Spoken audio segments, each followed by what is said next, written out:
그동안 했던 기적을 이루게 하소서의 연장선상에 오늘 5번째, 예수님께서 바다 위를 걷는 그 기적을 가지고 함께 은혜를 나눌까 합니다. 요한복음에는 7가지 기적이 나오죠. 그 기적은 각각의 의미와 그 기적을 통하여 우리에게 전달하고자 하는 주님의 메시지들이 분명히 있습니다.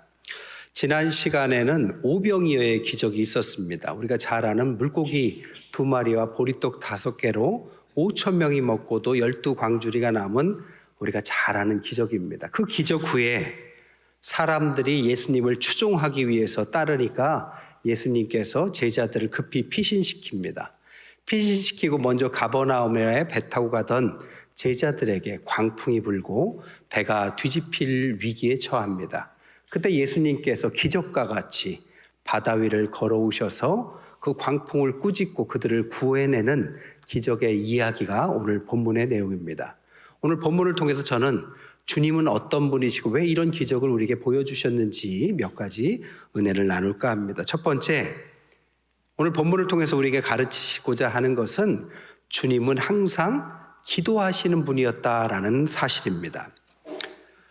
주님은 하나님의 아들이지요. 기도를 특별히 하실 필요도 없을지도 모릅니다. 그러나 주님은 항상 기도의 모습을 보여주십니다. 오늘 본문도 앞서 말씀드린 것처럼 오병이어의 기적이 있었습니다.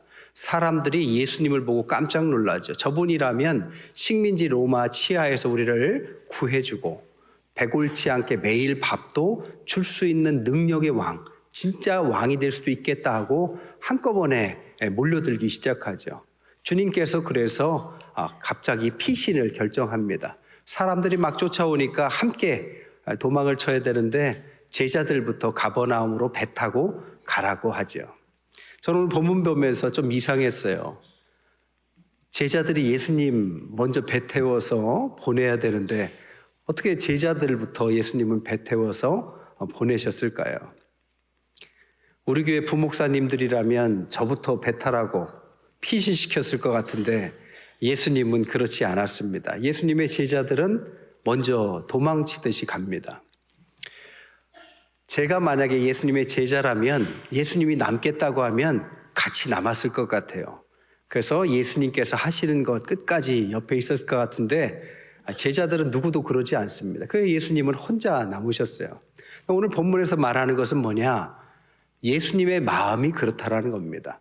항상 우리를 생각하시고 제자들이라 할지라도 먼저 돌보시고 피신시키시고 혼자 남으십니다. 끝까지 책임지십니다. 그리고 하신 행동이 뭐냐? 기도하셨다는 겁니다. 예수님은 하나님의 아들이신데 기도하셨습니다. 기도하시고 또 기도하셨는데 그때가 시간이 성경에 보니까 사경쯤 됐다 했습니다. 오늘날 우리 시간으로 환산하면 새벽 3시부터 6시 사이입니다. 그러니까 기독교회적으로는 철야 기도에 해당하고 새벽 기도에 해당하는 시간입니다. 예수님은 밤늦게 혼자 계실 때 기도하셨습니다. 예수님께서 이 땅에서 공적 생애를 하신 모든 시간들을 가만히 보면 짧았지만 항상 기도하는 모습을 많이 보여주셨습니다. 여러분, 예수님은 기도하신 분이고 우리에게 기도를 가르쳐 주신 분입니다.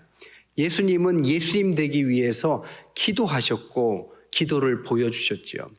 예수님의 기도가 얼마나 대단했는지 주기도문을 보면 알 수 있습니다.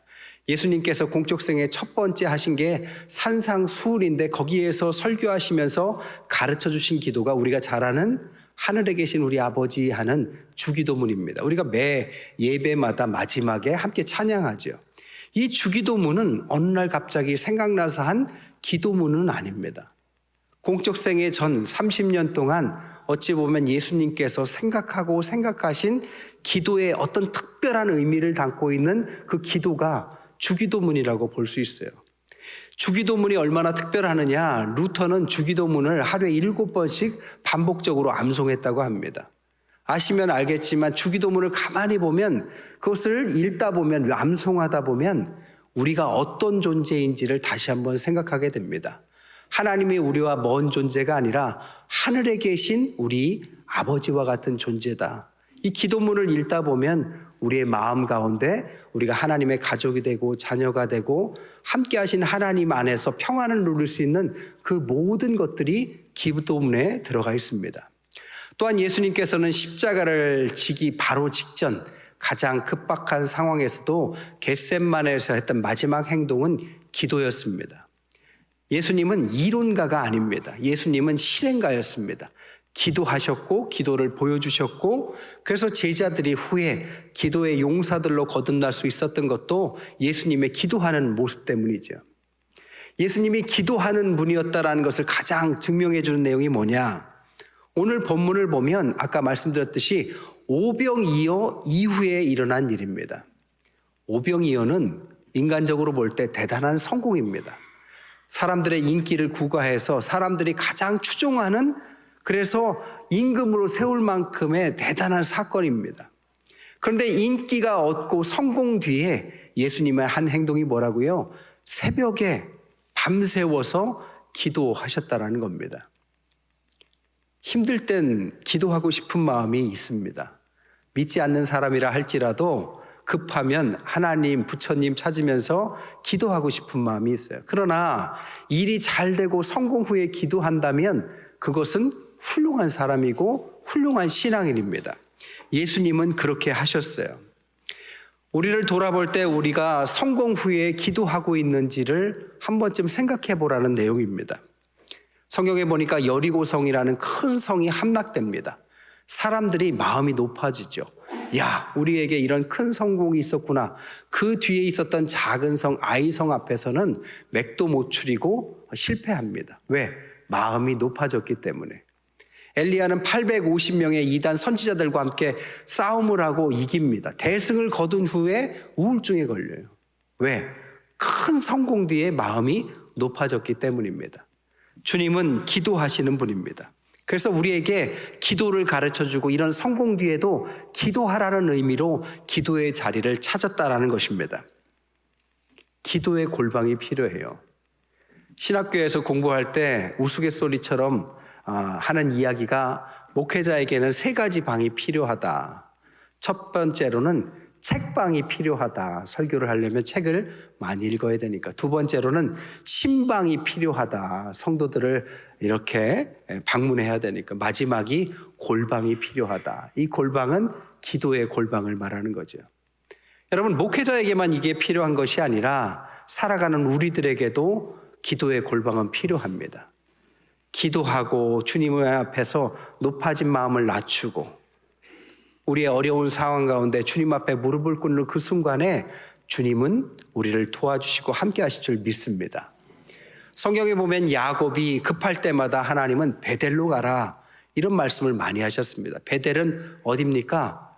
하늘과 땅이 연결되는 하늘나라의 사닥다리가 내려지는 신비한 장소입니다. 하늘과 연결되는 기도의 장소 바로 베델, 그곳으로 가라고 하나님은 말씀하시죠.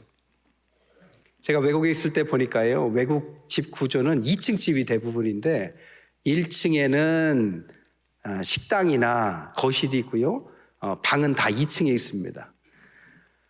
근데 아이들이 뭘 잘못하면 한국 같은 경우에는 야, 생각하는 의자에 앉아라든지 벽 보고 서 있어, 손 들고 있어 이렇게 이야기하는데 외국에서는 엄마들이 뭐라고 하냐면 야, 2층으로 올라가. 이게 벌칙입니다. 이 말이 무슨 뜻이냐면 네 방으로 들어가 있어 이런 뜻입니다. 그 방 가서 생각해 보라는 거죠. 우리가 어려울 때 잘못했을 때 무언가 높아졌고 넘어졌을 때 해야 될 것은 바로 2층 골방으로 올라가는 것입니다. 그곳에 올라가면 우리의 삶 가운데 하나님이 만나주시고 기도하는 삶 가운데 마음을 만져주시고 지혜를 주셔서 문제를 풀 수 있는 힘을 주십니다. 이것은 비단 아이들에게만 있는 것이 아니라 나이가 들수록 더 그런 자리로 가야 합니다. 고령 크리스찬에 관해서 미국 바나연구소에서 연구를 해봤어요. 55세 이상 되는 개신교인을 조사해 봤는데 영적 성장이 중요하냐 물어봤더니 87%가 중요하다고 생각한다라고 대답했다고 합니다. 그 중에서 47%는 목회자에 의해서 남은 생에 의미 있는 삶이 무엇이고 어떻게 살아야 되는지를 배우고 싶다. 이렇게 응답했다고 그래요. 한국에서도 한국 목회 데이터 연구소에서 2,000명을 설문조사해 보니까요. 영적인 갈급함이 있느냐라고 물었더니 2022년도에는 58%가 그렇다 했는데 2023년도에 조사해 보니까 64%까지 올라갔다고 합니다. 세상이 더 깊어지고 복잡해질수록 영적 갈급함을 더 느낀다는 거죠. 특히 60대를 조사해 봤더니 2022년에는 60%가 2023년에는 70%로 늘어났다고 합니다. 그래서 사람들에게 물었습니다. 2,000명에 어떻게 영적 갈급함을 해결해야 될 것 같으냐? 3위가 목사님의 설교를 들어야 된다. 2위가 찬양을 해야 한다. 1위가 뭘까요? 기도해야 한다. 잘 몰라도 다 알고 있어요. 기도해야 되는 걸 모르는 사람은 모르는 크리스찬은 없습니다. 하지만 기도하지 않죠.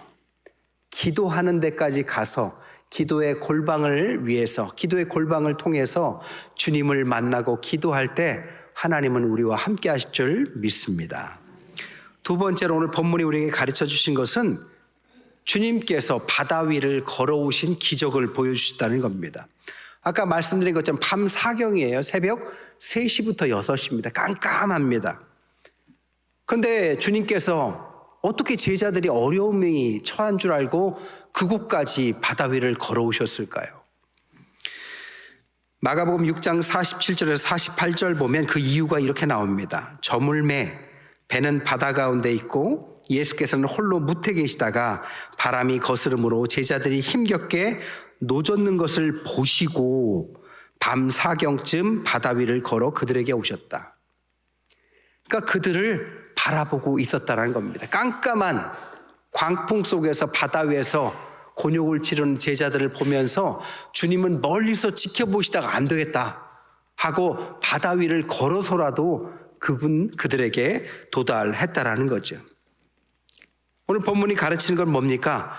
주님은 항상 우리를 지켜보고 계신다라는 것입니다. 마태복음 28장 19절에는 세상 끝날까지 우리와 항상 함께 하겠다고 약속하셨습니다. 시편 17편 8절에는 우리를 눈동자와 같이 쳐다보고 계시다고 말합니다. 창세기 15장 1절에는 주님은 우리의 방패가 되시겠다라고 약속하셨습니다. 신앙이 뭘까요? 하나님 앞에서 우리가 우리의 힘으로 아주 잘 살아가는 게 신앙일까요? 신앙이 가르치는 것은 그 반대입니다.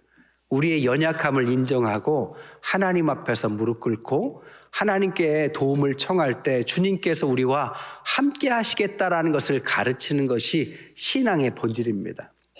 그럼 우리 신앙인들에게는 실패가 없습니까? 아니에요. 우리에게도 실패는 있을 수 있습니다.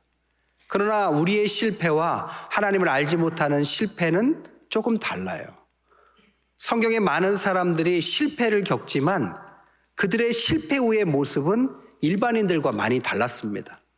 세상의 여러 가지 실패와 낙심과 지인들의 죽음을 겪고 나서 큰 충격을 받지만 신앙인들의 다음 스텝은 하나님 앞에서 낭만과 절망으로 끝나지 않고 대부분 새로운 시야로 열리는 곳으로 인도해 가십니다. 옛날에 제가 길을 가다가 넘어졌어요. 돌부리에 걸려서 팍 넘어졌는데 아이쿠 하고 나서 갑자기 뭐가 보였냐면 옆에 꽃이 피어 있는 것이 보였습니다. 그냥 서서 걸을 때는 잘 안 보였어요. 너무 바빠서. 돌부리에 걸려 넘어지니까 시선이 낮아졌어요. 그러고 보니까 옆에 꽃들이 참 예쁘게 피어 있다는 사실을 그때 비로소 깨달았습니다. 신앙이 마찬가지예요. 실수해서 넘어질 수도 있고 낙심할 수도 있습니다. 하지만 그때 낮아진 마음에 새로운 시야가 열리고 우리 주변에 보이지 않던 것들이 보입니다. 내가 아파봐야 아픈 사람이 보입니다. 내가 장애를 가지면 장애 있는 사람들이 보이고 내가 가난해지고 실패하면 실패해서 눈물 흘리는 사람들이 비로소 보이기 시작합니다. 신앙인들은 이때 영적인 눈이 뜨이고 그때부터 인생의 방향이 조금 더 넓어집니다. 이게 주님께서 주시는 실패의 은혜라고 볼 수 있습니다. 오늘 주님의 제자들은 주님 없이 가다가 광풍을 만났는데 어찌 보면 인생의 어려움이었지만 이때 비로소 기적의 주님을 만나는 역사를 맛보게 되죠. 또한 오늘 본문에서 또 말하고 있는 것은 주님은 어디든지 길을 내시는 분이라는 사실입니다. 학자들은요, 오늘 본문을 통해서 구약과 신약의 연결고리를 계속 찾아갑니다. 오늘 갈릴리 호수를 동쪽에서 서쪽으로 가는 것은 구약 시대에 이스라엘 백성들이 가나안 땅을 동쪽에서 서쪽을 향해서 가는 것과 유비시키고 연결시켰습니다. 오늘 오병이어의 기적이 있었던 것은 이스라엘 백성들이 만나를 먹던 사건과 연결시켰습니다. 먹을 것이 없을 때 하나님께서 만나를 주신 것처럼 먹을 것이 없는 광야에서 예수님께서 오병이어의 음식을 주셨다라는 거죠. 그렇다면 예수님께서 무리를 걷는 사건도 무언가 구약과 연결되지 않을까? 뭐랑 연결될까요? 홍해를 가르는 일과 연결된다라는 거죠. 이스라엘 백성들에게는 도망을 쳐야 되는데 길이 없었어요. 홍해가 그들을 가로막고 있었습니다. 근데 하나님께서 모세의 지팡이를 통해서 그 길을 여셔서 길이 없는 곳에 길을 만드시죠. 오늘 광풍을 만나고 두려워 떠는 그 제자들에게 주님은 길이 없는 물 위를 길을 내셔서 걸어오시더라는 겁니다. 우리의 인생 가운데 주님 없이 살다 보면 우리가 때로는 막힐 때가 있습니다. 어려울 때가 있어요. 우리가 생각해도 도저히 답이 안 나올 때가 있습니다. 길이 없어요. 그때 주님께서 홍해의 길을 내셨듯 물 위에 없는 길을 걸어오셨듯 주님은 길을 내신다라는 것입니다. 그분이 우리의 주님이십니다. 그래서 성경에 뭐라고 합니까? 주님은 길이요, 진리요, 생명이시다. 그래서 우리에게 답답해하는 우리에게 길을 내시고 우리를 인도하시는 분이 우리의 주님이십니다. 세 번째, 오늘 본문을 통해서 우리에게 가르치신 것은 두려워하지 말라라고 말씀하셨다라는 거죠. 그런데 두려워하지 말라라고 말씀하기 전에 그 앞에 뭐라고 말씀하셨느냐? 내니라는 말을 쓰셨습니다. 내니는 나다 이런 뜻이겠죠. 갈릴리 바다는 꽤 큰 곳이었어요. 가로가 13km, 세로가 21km. 지중해 바다보다 땅의 깊이가 있어서 200m 더 깊었기 때문에 웅덩이가 있었습니다. 이 웅덩이와 온도 차이 때문에 강풍이 돌풍이 일교차 때문에 자주 출몰했다고 그래요. 이 돌풍은 얼마나 무서웠는지 이 제자들의 대부분이 어부였는데 이 돌풍의 무서움을 알고 있었습니다. 그래서 오늘 본문에 보니까 두려움에 휩싸였다 이렇게 표현해 있습니다. 바다예요. 사경 새벽입니다. 그 기적의 주님이 함께하지 않았어요. 큰 파도가 자신을 집어삼킬 것 같은 위기입니다. 그러니까 두려움이 엄습했겠죠. 오늘 본문에도 보면 10리쯤 갔다 했어요. 4km쯤 한복판에 떨어져 있습니다. 그러니까 누가 봐도 두려움에 처해 있는데 이 두려움에 처해 있는 그들에 대해서 성경은 그들은 두려움에 처할 만하다라고 말하지 않고 오히려 질책하고 있습니다. 마가복음 6장 52절에 오늘 본문을 가지고 뭐라고 말을 하느냐? 이는 그들이 그 떡대이시던 일을 깨닫지 못하고 도리어 그 마음이 둔하여졌음이로라. 성경은 그들이 두려워했다가 아니라 그들의 마음이 둔하여졌다라고 표현했습니다. 둔하여졌다의 원어의 뜻은 마음을 내리 짓누르다, 가볍게 여기다 이런 뜻입니다. 그러니까 무슨 뜻이냐?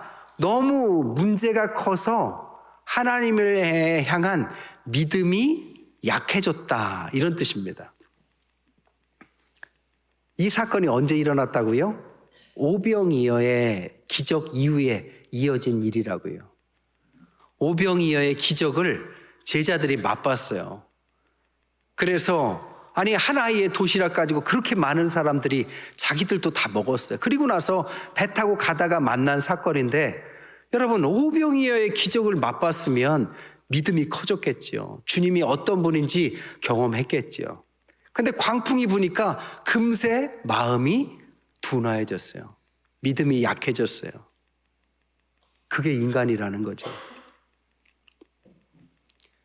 주일에 제가 설교를 하고 은혜를 받으면 여러분의 얼굴이 환해져요.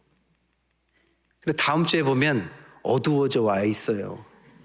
세상에서 무슨 일을 겪으셨는지 몰라도 마음이 둔해져 와요.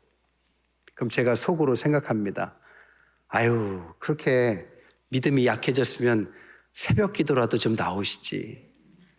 수요 예배라도 좀 나오셔서 다시 좀 믿음을 얻어 가시지.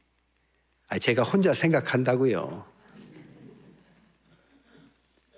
제자들이 그런 큰 일을 겪고 하나님 앞에서 대단한 축복을 눈으로 목격하고 믿음이 커졌으면 믿음으로 나아가야죠. 이까짓 거 광풍 주님이 곧 해결해 주실 거야.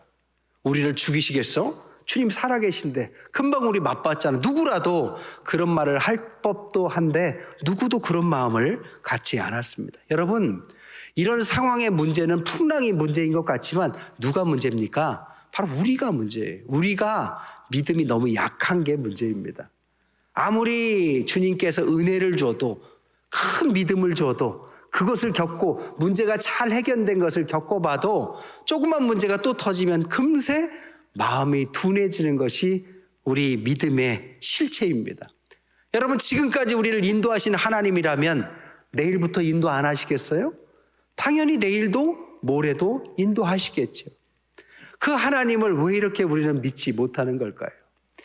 여러분, 수학 문제를 줬다고 생각해 보세요. 그러면 초등학생은 그것이 어렵다면 중학교쯤 되면 좀 쉬울 것이고 고등학교, 대학교로 가면 그런 아이들의 입장에서는 그 문제 별 문제 아닐 겁니다. 우리에게 크다고 하나님 앞에 큰 문제는 아닙니다. 하나님 앞에는 문제될 것도 없는 문제입니다. 그래서 주님이 뭐라고요? 야, 니네 왜 이렇게 믿음이 없냐? 라고 말씀하고 뭐라고 말씀하십니까? 내가 있지 않니?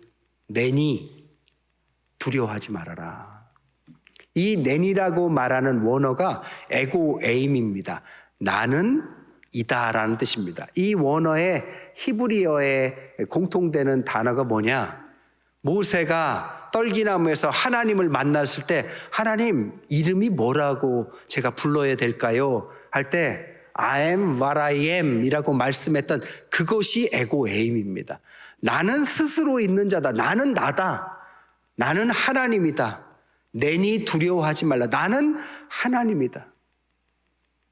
두려워 떨고 바로 앞에 가는 것을 주저하는 모세에게 야, 너 모세야 라고 말씀하시지 않고 나는 하나님이야. 걱정하지 말고 함께 할 테니 가라라고 말씀하신 하나님이 오늘 풍랑 가운데 흔들리고 믿음이 약해진 제자들에게 너희들이 누구냐? 왜 아직도 믿음이 없니라고 말씀하시지 않고 나는 너희들의 주님이야. 너희와 함께 할 거야. 걱정하지 마. 두려워하지 마.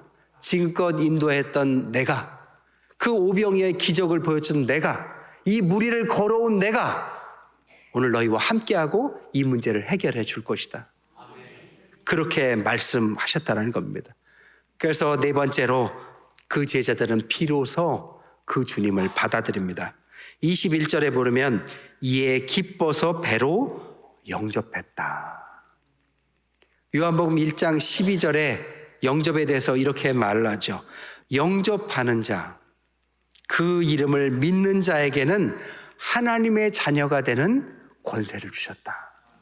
하나님의 자녀가 되는 권세가 뭡니까? 주님을 받아들이면 주님께서 우리와 함께 하시고 혼자 두시지 않고 그 광풍의 위기 속에서도 풍랑의 위기 속에서도 두려워하는 마음 속에서도 그들과 함께 하시고 우리를 인도하시고 지켜주시고 앞으로 모든 것 가운데 하나님의 자녀로 살아가는 능력을 주시는 것이 권세입니다.